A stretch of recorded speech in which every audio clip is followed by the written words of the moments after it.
الحمد لله الذي بنعمته تتم الصالحات. الحمد لله على نعمة الإسلام وكفى بها من نعمة، ثم الصلاة والسلام على المبعوث رحمة للعالمين محمد بن عبد الله وعلى آله وأصحابه ومن تبعهم بإحسان إلى يوم الدين.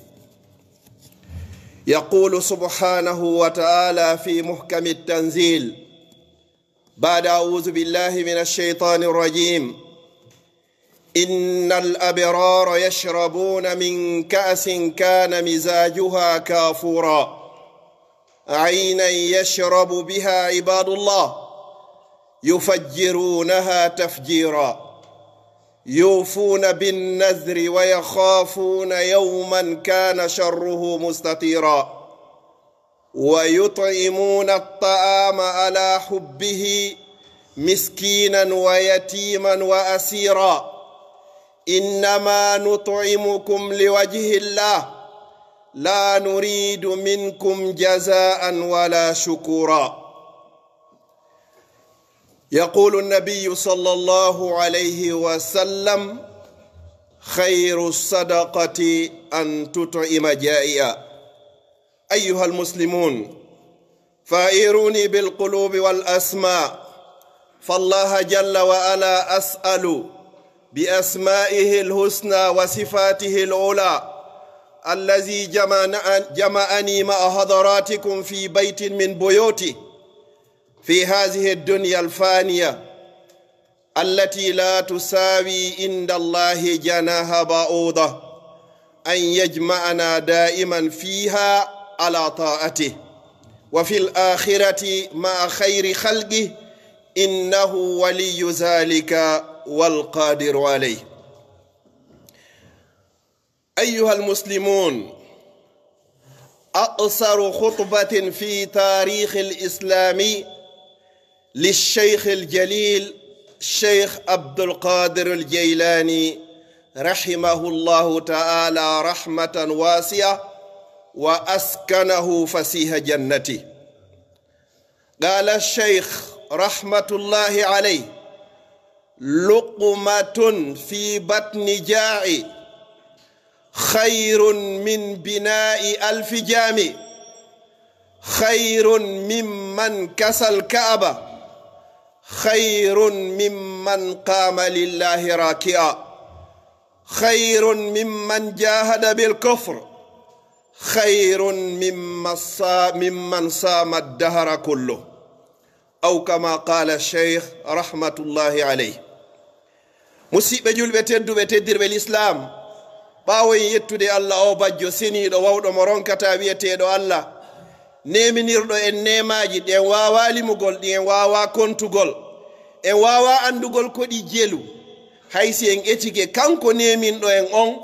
o inni: wa in ta'uddu ni'matallahi la tuhsuha. en wawata andugol ko ɗi jelu.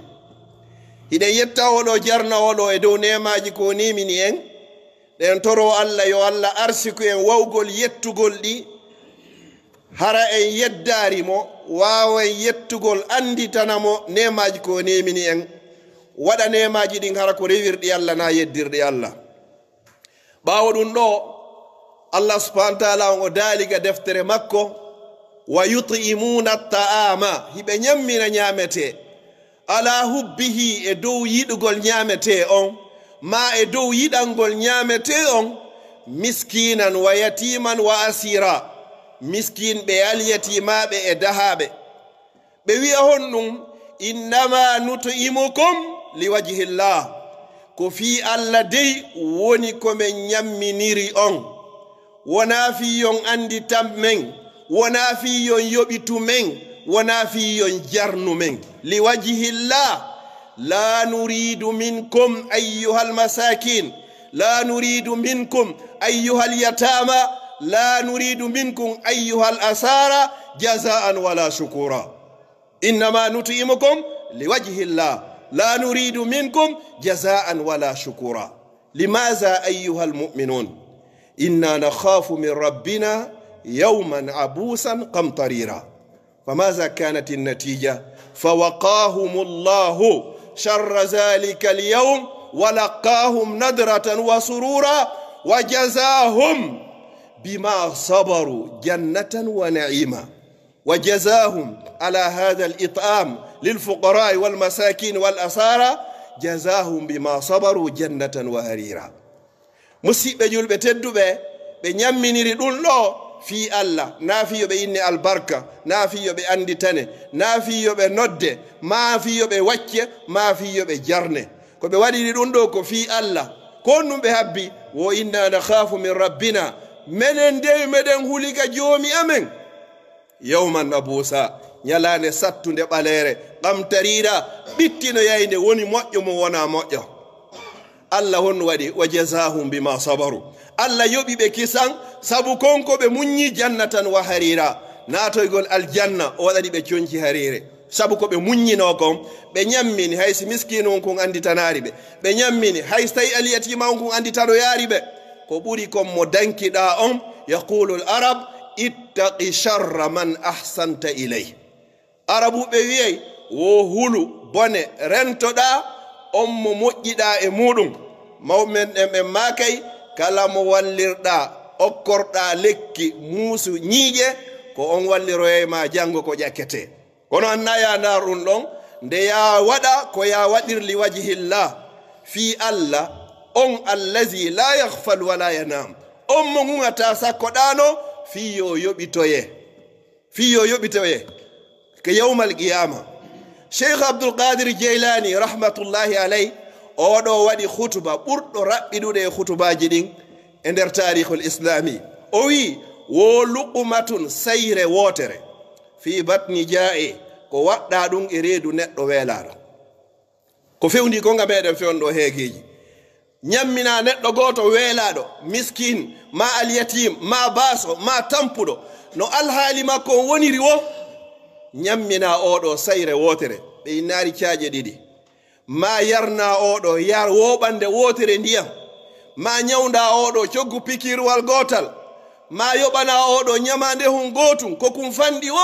wo ittanamo ande wo khairun wo dunno buri e moƴƴude min binayi alfi jami e di darnugol jami wuje wulure. Subhanallah, khairun min binayi alf jami julirdaje wulure ka Allah rewete nde wata wonde sabu ki wonki do ki dedi ko dum do burda jogade moƴƴere nden ka Allah subhanahu wa ta'ala e di a darnude julirdaje wulure.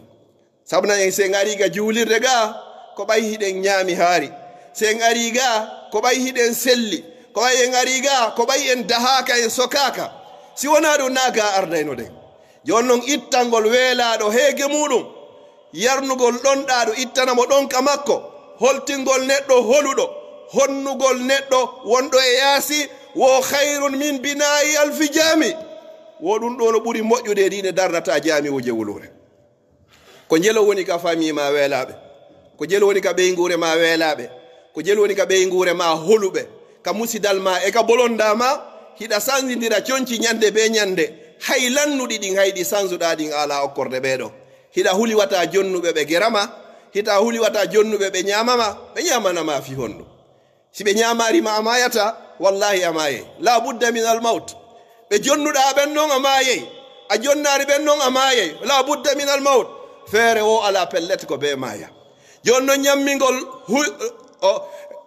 sayre wotere nde jonnata miskin ittanamo heege makko wono ɓuri e moƴƴude nde darnata damiwje wulure. wo khairun mimman kasal kaaba, hiɗa mari baraji ɓuri on holtinɗo suudu kaaba. ala noon ka ɓuri e moƴƴude e di holtingol suudu kaaba. nelaɗo sallallahu alaihi wasallam no maki man bana lillahi masjidan bana Allahu lahu baytan fil janna. wo sa mahni Allah suudu ka aduna ɗo juulirde Allah manoyte suudu ka nder aljanna. yon noon wo a ñammingol weelaɗo hiɗa mari baraji ɓuri ɗum ɗon, ɗa mari baraji ɓuri ɗum ɗon, hiɗa mari baraji ɓuri holtinɗo suudu kaaba. wo khairun mimman qama lillahi raki'a. ñammingol weelaɗo ittanamo ande e sonja e sohla yoɓanamo ñamaleji makko e ɓittendeji makko ñawdamo honnamo wo ɗum hino ɓuri nde darata ɗo a nafana Allah jemma fo. wo khairun mimman jahada lil kufr. baraji ɗum hino ɓuri e moƴƴude it'amu ja'i khayru mimman jahada lil kufr baraji ɗum ko ɗon ɓuri e moƴƴude e di ɓuri on ƴettuɗo kaafa muɗum yehi waɗoygol jihad fi sabilillah أيها المسلمون لقمة في بطن جائع خير ممن صام الدهر سبحان الله ñammingol weelaaɗo hino ɓuri jogagol baraji ka Allah ɓuri on horuɗo hitande fop hande timma ittana oɗo yaqulu nabi sallallahu alayhi wa sallam wo nelaɗo on ɓe maaki khayru sadaga ismu tafdil ko ɓuri moƴƴude sadakaji ɗin fo an tuto ima jayi an ko nde ñamminta neɗɗo weelaɗo si neɗɗo weelama o tampi imanu makko foppo o yenay o perde kala ko wiyete iman sa ittanimo non kan heege ɗon a ittanimo kan ɗon ka ɗon a ittanimo nde ñamande ɗon ko jogora fi muɗum wono ɓuri e moƴƴude ɓuri ne neɗɗo dardata juulirdaji wulure no ɓuri e moƴƴude ɓuri on holtinɗo suudu kaaba no ɓuri e moƴƴude ɓuri on dariɗo naafi jemma no ɓuri moƴƴude ɓuri on yawoɗo waɗoygol jihadu fi sabilillah no ɓuri e moƴƴude ɓuri on horuɗo hitande nden fof wa iza nazala addaqiqu fi batni ja'in lahu nurun ka nuri shamsi satih wo sa etike ha ko wiyete farin mana huyre be mana sayre wotere hewti e nder reedu weelaɗo wo Allah subhanahu wa ta'ala on jalbinirante ɗon ɓuri ko wiyete kon si nange nge yalti hara ko ñande ka waqtu walluha ko jalbata ɗon kon fewndo ete haray no ɓuri e ɗum ɗon no on weltorta noon ko ɓuri noon Allah subhanahu wa ta'ala on jalbinirante on noon fa ya bushra liman at'ama ja'ih emba ɗum ɗo ko welo welo wonande hombo wonande kala on ñamminɗo weelaɗo mo beenu wawi ñammingol weelaɗo ko ɓe wi ko lukma ko sayre wotere na dey ha be o ñaama o itta kooƴe o soƴƴa o hirto kono sa heɓanimo hay si tawi ko ittir ɗum kooƴe ma soƴƴari ma hirande a garantisanimo ɗum ɗon a heɓi ɗi baraji wowlari ɗo ayyuhal muslimun wa ahabbu al a'mali ila Allah wa ahabbu al a'mali ila Allah kama jaa fi al hadith sururun tudkhiluhu ala mu'min sururun tudkhiluhu ala qalbi mu'min takshifu anhu kurba nelaɗo sallallahu alayhi wa sallam e maaki golle ɓuraɗe ɗe yiɗede dey ka Allah ko honɗum woko nde naadata welo welo e ɓernde julɗo no woodi ko naadirta welo welo e ɓernde julɗo ɓuri weelaɗo sa ñamminimo si tawi na weelaɗo wo takshifu anhu kurba ko nde ittantamo sattende aw taqdi anhu dayna ma yoɓanamo ñamande aya ɓurɗon juutde ka nder qur'an ko aya ñamande si goɗɗo ñawlike ha hewti nokkugo bonnay imanu makko ittay kala ko wiyete limanu e makko fi honɗum o wawata yahu ko fottete ton himo huli wata o yahu tun o ƴante joni noon sa ittani oɗo wo ko ɓuri moƴƴude yiɗede golle ɗen fof ko Allah sururun tudkhiluhu ala mu'min takshifu anhu kurba aw taqdi anhu dayna aw tatrudu anhu ju'a ma dirnanamo few ko wiyete kon heege rawahul bayhaqi wa hassanahu shaykhuna al albani rahmatullahi alayhi hadis on ko selluɗo ko imamul bayhaqi fillimo cheikh albani kadi sellinimo kadi joni noon ɗiɗo a ittanimo sattende ɗiɗo a yoɓanimo ñamande ɗiɗo a ittanimo heege e ɗonka a honnimo wo ala gollal ɓulagal yiɗede ngen ka Allah ɓuri ngal gollal ngal waɗuɗa ɗo kama annaha aidan tadfa'u an sahibiha almasari' walbalaya wa tunjihi min alkurubi washada'id it'amu alja'i tadfa'u an sahibiha almasa'ib awalan walbalaya ثانيا وتنجيك من الكروب والشدائد وفي ذلك يقول عليه الصلاة والسلام اسمعوا معي أيها المسلمون هذا الحديث صنائع المعروف تقي مصاري السوء والآفات والحلكات وأهل المعروف في الدنيا هم أهل المعروف في الآخرة رواه الترمذي وحاكم وصححه الألباني musidɓe julɓe tedduɓe ñammingol weelaaɗo yarnugol ɗonɗaaɗo holtingol holuɗo honnugol kadi neɗɗo mo maraka wona wo ɗum ɗo hino danda honnum kala ko wiyete sattendeji no danda honnu ko wiyete albala'u no danda ma kadi kala ko wiyete ngoƴo no danda ma kadi sattendeji adna e lakara nelaɗo sallllahu alayhi wa sallam e maaki wo sana'iul maruf waɗu gongol dey ko moƴƴi wo taqi masari a suu no danda battane bonɗo neɗɗo ittanayɗo mofte ɗen ko wiyete kon sattende Allah no wawa wadde ɗum ɗon saabu ko okkimo battane moƴƴo no dandanamo kay ko wiyete kon ñabbeli no dandamo kadi ko wiyete kon tanaji no dandamo kadi ko wiyete kon alhalakuyeji imma kanko ma ɓeygure makko nden ma jawdi makko nden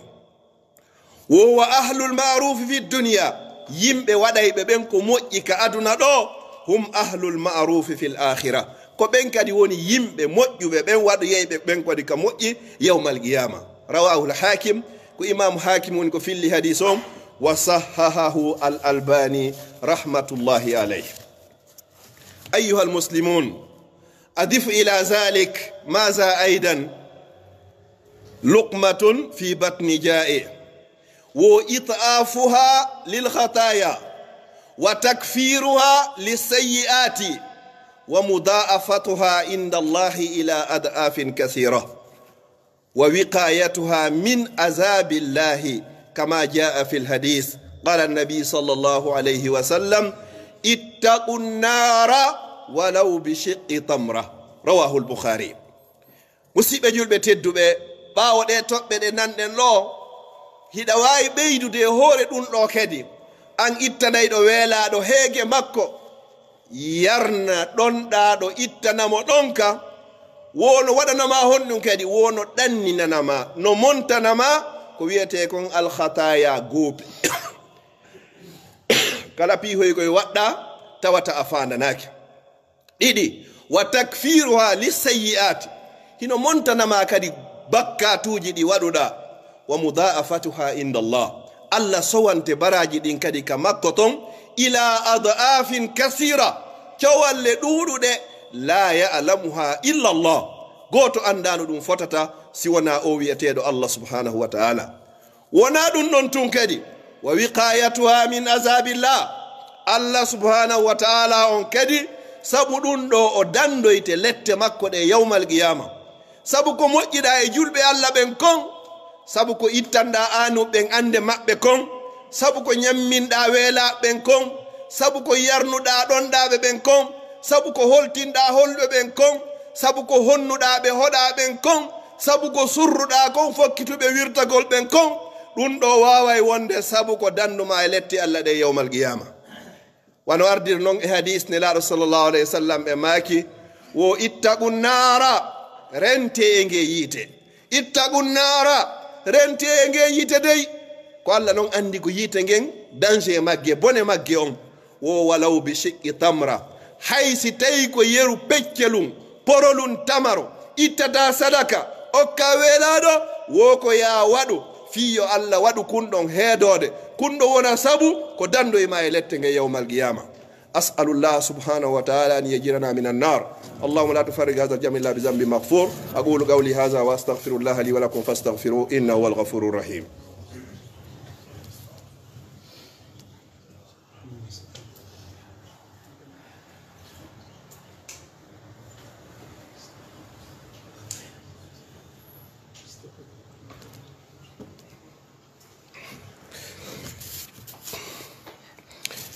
الحمد لله رب العالمين الحمد لله الذي بنعمته تتم الصالحات الحمد لله وكفى ثم الصلاة والسلام على خير البرية محمد بن عبد الله وعلى آله وأصحابه ومن استنى بسنته واقتفى أثره إلى يوم أن يقول كل نفس نفسي نفسي أيها المسلمون تصدق قبل أن يصدقوا عليك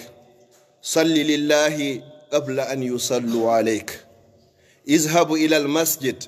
قبل أن يأتوك إلى المسجد فأنت محمول على الأعناق ومن المسلمين ومن الناس من لا يأتون إلى المساجد ليصلوا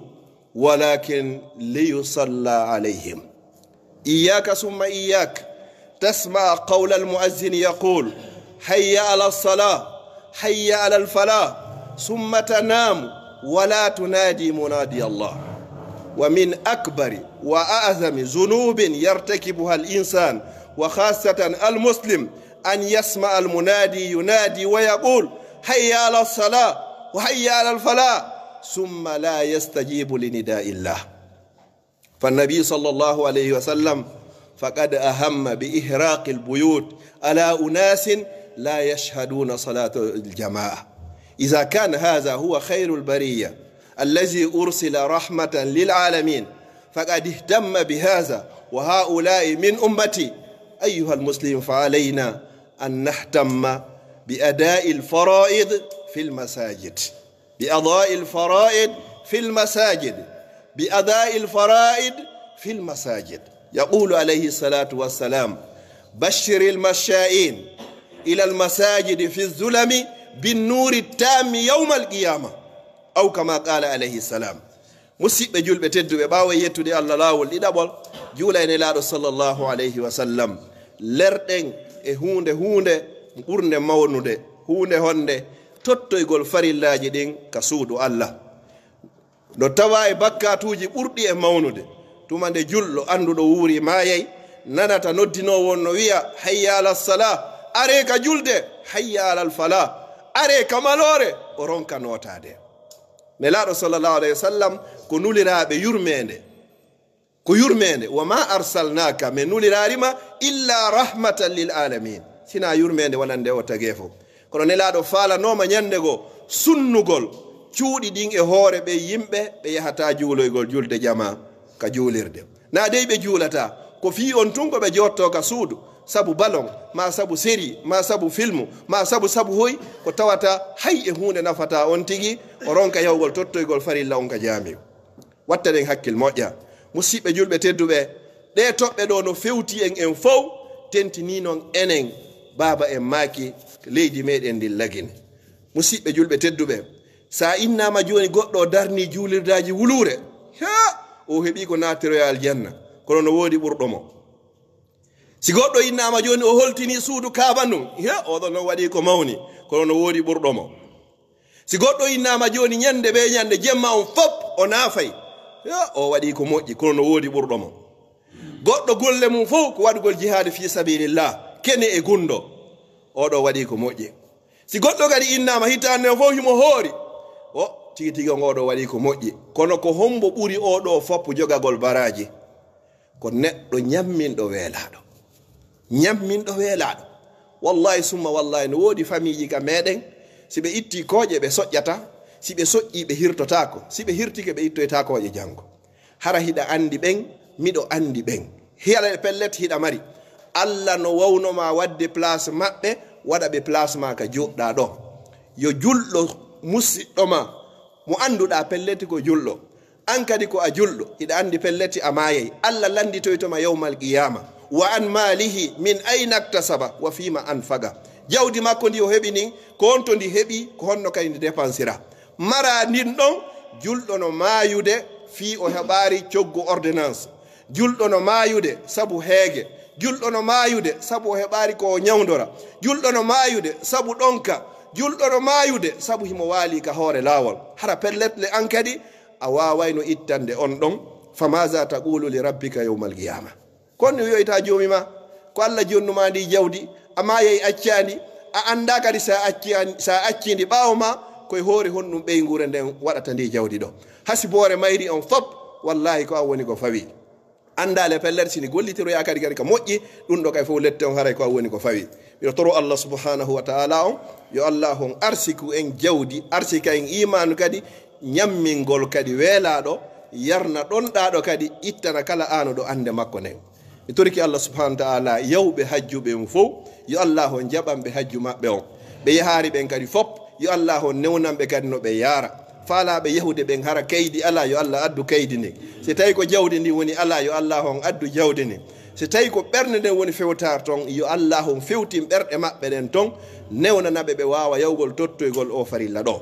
yeru kalaɓe ɓen ɓe wawari yawde hikka en toriki Allah yo Allah waɗanɓe fukkirɗum bakkato e ɓantirɗum darja يا الله نونام بينو بحجر يا رب العالمين. اللهم لا تفرق هذا الجمع المبارك إلا بذنب مغفور وسعي مشكور وعمل متقبل مبرور. اللهم اجعل جمعنا هذا جمع مرحوما وتفرقنا من بعده تفرقا معصوما. اللهم لا تجعل فينا ولا معنا ولا من بيننا شقيا ولا مطرودا ولا محروما. اللهم ألف بين قلوبنا وأصلح ذات بيننا واهدنا سبل السلام ونجنا من الظلمات إلى النور وجنبنا الفواحش ما ظهر منها وما بطن واجعلنا من الراشدين. اللهم اجعلنا من الراشدين. اللهم اجعلنا من الراشدين. اللهم اغفر لنا ما قدمنا وما أخرنا وما أسررنا وما أعلنا وما أنت أعلم به منا برحمتك يا أرحم الراحمين. اللهم اجعل لنا من كل هم فرجا ومن كل ضيق مخرجا ومن كل بلاء عافية برحمتك يا عزيز يا غفار. اللهم أحسن عاقبتنا في الأمور كلها. اللهم أحسن عاقبتنا في الأمور كلها وأجرنا من خزي الدنيا وعذاب الآخرة برحمتك يا عزيز يا غفار. اللهم إنا نعوذ بك أن نشرك بك شيئا ونحن نعلم ونعوذ بك بما لا نعلم برحمتك يا عزيز يا غفار. اللهم ربنا تقبل منا إنك أنت السميع العليم وتب علينا يا مولانا إنك أنت التواب الرحيم. وصلى الله وسلم بارك على نبينا محمد وعلى آله وصحبه وسلم تسليما كثيرا وآخر دعوانا الحمد لله رب العالمين وأقم الصلاة.